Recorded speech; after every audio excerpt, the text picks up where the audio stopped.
Gerbiamas profesoriau, mes jau truputį diskutavom prieš laidą apie technologijų naudą, apie technologijų situaciją Lietuvoje ir to mokslo sujungimas su realybė, su mūsų gamyba, su padarimu tos lietuviško mokslo naudingų visai Lietuvos visuomeniai. Tikrai norėtųsi, ką jūs trumpai darote ir koks požiūris ir kokie trukdžiai yra šitoj vietoje. Labai platus klausimas. Gal pirmą susimastykime apie tai, o kas mūsų supa? Jūsų rankoje mikrofonas. Laikrodis, pas mane kišenėje telefonas, grįžtu į darbą, ten laukia manęs kompiuteris. Šiuo metu mūsų supa technologiniai daiktai, kurie atsiranda ant tiek staigiai, kad mūsų sąmonė kartais nebesugeba jau viso šito priimti. Mes gyvenam labai spartaus technologijų vystymosi laikotarpiu, o kas dar blogiau, netrukus mūsų laukia ištisa revoliucija, kur keisis aplamai mūsų gyvenimo būdas, mąstysena turės keistis ir turės įvykti kažkoks tai sąmonėje šuolis. Bet ar žmogus pagal, atsiprašau, bet ar žmogus pagal tokį savotiškai tą etinį, moralinį, savotišką biskį sustabarėjimą ar atsilikimą ir prie tokių didžiulių, reiškia, mokslo, pažinimo ir tokių šuolių, ar čia mes žmonės neprarasime to homo sapiens reikšmės ir vaidmens, ar vis nepasimėsime tam pasaulyje?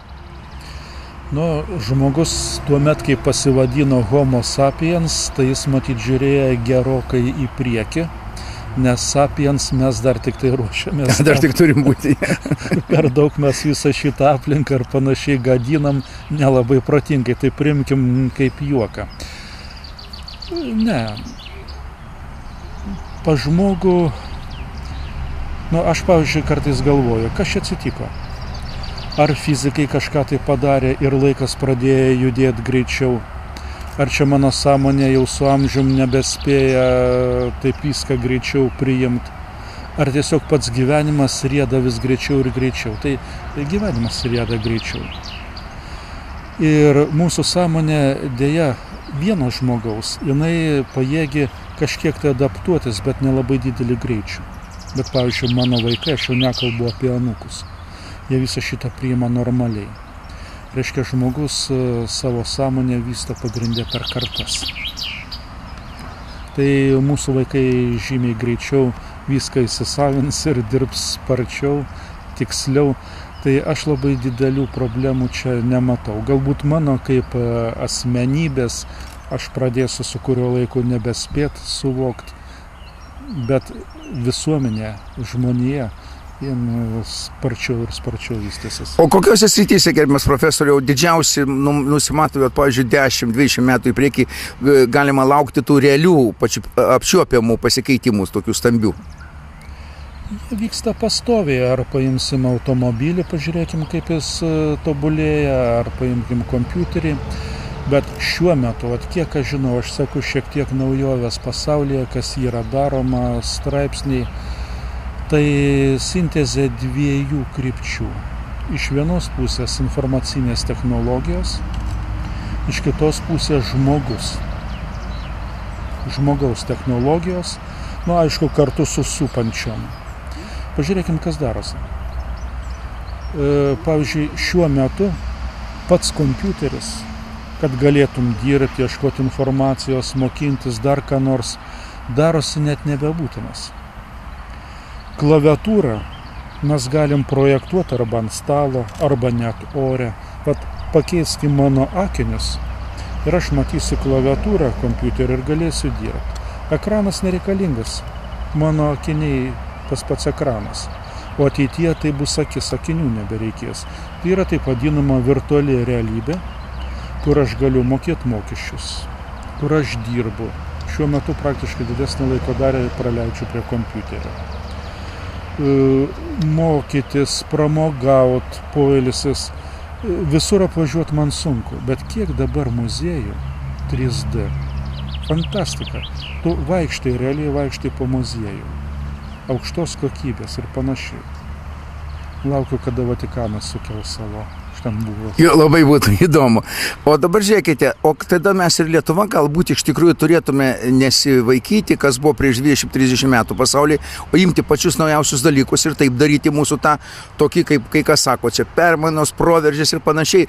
Bet gal iš tikrųjų būtent per technologijas, per tą naujaus žmogaus adaptavimą, galų gale etikos, dorovės ir naujų technologijų suderinimo, per kūrybinę visuomenę.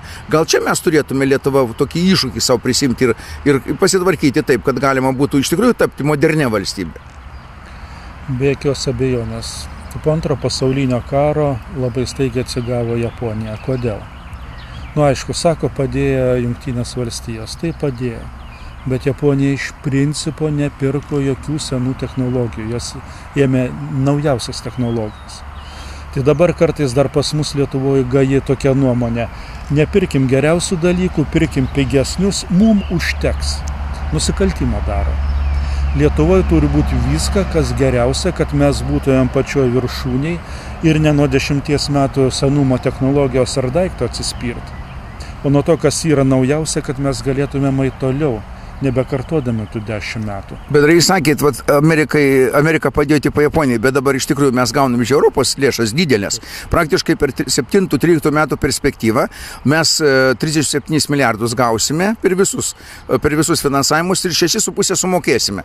Tai pliusas mūsų naudai 30 milijardų.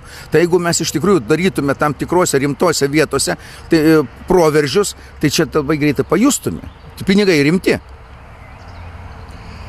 Jūs esate teisus, tai, kas šiuo metu vyksta, tai vyksta proveržis. Mes šitam proveržiui nebuvom pilnai pasiruošę, nes neturime mes tokio Lietuvoje Saliamono, kuris pasakytų, kad, pavyzdžiui, ar atkartojam Nokia kelią, ar ten traktorių gamybą vystom pasauliniu mastu, ar taip kas nors. Aš jau minėjau, turėtų būti remiama geros idėjas, kurios skinasi kelią ir pačios, ir tam reikia sudaryti sąlygas. Mes nepasiruošę su šitom sąlygom. Lietuvoje ir teisinė bazė dar neleidžia. Mes neturim to rizikos kapitalo tikro, nes tai, kas atvažiuoja šiuo metu į Lietuvą, tai beveik tas pats lygis, kaip po Sąjungos buvo griuvimo ir pas mus važiavo čia idėjų pasisemti ir ėmė. Tai ir dabar maždaug dar panašiom sąlygom. Reiškia juridinė bazė, tas startupinis rizikos kapitalas, finansavimo eilutė po žingsnių, panašiai sutvarkius šitą. Ir panaudojus dar ES lėšas, jeigu tai būtų galima, tai būtų nuostabu. Dabar žiūrėkit, gerbiamas profesoriau, mano tokia mintis ir kaip ar jums nebūtų įdomu, man atrodo, kad ko gero galėtų mums padėti, jeigu iš tikrųjų pati valstybė aktyviau dalyvautų šitos dalykuose, galų gali ir su to rizikos kapitalu, bet dar kaip vienas iš pavyzdžių, pavyzdžiui, mokslo centrai ir mokslo centras, pavyzdžiui, universitetas ir gamyba. Ir tipo atskiras statusas ir panašiai. Yra kažkokia valstybės įmonė, galėtų būti privataus kapitalo ir, pavyzdžiui, universitetas. Ir tai tą juridinę formą galima čia surasti, ne problema. Bet man atrodo, ir kad ten galėtų mūsų vaikai, ypač gabūs vaikai, tiesiog jau kartu ir mokytis, ir pačiupinėti, ir tą praktiką praeiti. Ir tai būtų auginami ir žmonės, ir produktas kūrimas kažkoks. Bet jam duodamos tam tikros išlygos tam moksliniam eksperimentiniam centrui galbūt, kad jiem nereiktų taip, kaip tam, kuris jau gamina tą masinę produkciją. Ar tai neįdomus būtų išeitis? Jūs tiesiog atpasakojo tą kelią, kurio nuėjo pasaulis. O, reiškia ne visai. Man teko dar 92 metais būti šalia Helsinkio mokslo parke, kur nuostabu dar ir dabar, manau, pagal tą lygį jie kažkur tai. Taip, iš tikrųjų, tai yra universitetas, kur yra mokslininkai, kur yra studentai, kur vyksta tyrimai. Valstybė kūrė technologijų parką ir dabar pas mus, pavyzdžiui, slėniai, tai yra praktiškai tas pats, tik tai, mes kūrėm kamerinius, o čia reiktų su perspektyva, kad būtų. į šitą ateina kapitalas ir va šitas konglomeratas iš 3 dedamųjų, plus, kaip sakiau, juridinė bazė, kuri leidžia kartu universitetui, mokslininkui, kuris turi kažkokią tai idėją, nu ir tam kapitalistui su savo kapitalu padaryti vieną įmonę, pasidalinti akcijom, kur mes visi būsim suinteresuoti ir dirbsim. Tai man atrodo, šiandieną iš tikrųjų Lietuvai reikalinga tik tai ryžto tam tikro ir mažiau biurokratijos. Taip, ryžto, mažiau biurokratijos ir jūs sakėt, ar valstybė čia negalėtų dalyvauti, jin privalo, bet tik tai ne per valdininkus, nes mes 20 metų mokinom ir pagaliau išmokinom valdininką nerizikuoti.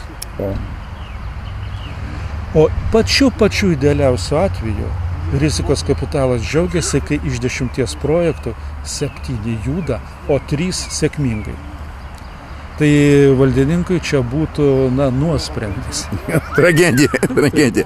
Tai vis tik jau taip užbaigiant mūsų, kad ir neilgą tą pokalbį mes prašysim jūs ir dažniau padalyvauti ir pasidalinti, tai vis tik Lietuva turi perspektyvas. Nebūtina lėkti iš čia Lietuvos. Reikia bandyti čia, mano supratimu, daryti. Nuo mūsų visų priklauso, kaip tai padaryti. Valdžia irgi mes tvarkom. Jeigu tavo pošaukis yra, sakykime, skinbraškes, plauti indus kavinėje ar taip kas nors, važiuok ten, turbūt daugiau uždirbsi, bet jeigu mokytis, aš apvažiavęs visą Europą, aš galiu pasakyti, Europoje nėra daug universitetų tokio lygio kaip pas mus. Tai ne visi universitetai ir pas mus yra aukšto lygio, bet mes turim neblogą aukštąjį mokslą ir kurt, pavyzdžiui, firmas, kurios aukštųjų technologijų srityje darytų kažkokį tai proveržį, geresnių sąlygų kaip Lietuvoje, nebus. Išskyrus, ką aš minėjau, tą pradinį stuktelėjimo. Juridiškai, kad padėt kapitalu ir kad universitetai pagaliau suprastų, kad čia yra ateitis. Jeilo universitetas $1,5 milijardo per metus uždirba iš tokių dalykų. O prašau. Tai ką, mes durnesni? Ko gero? Manau, kad ne. Ačiū Jums.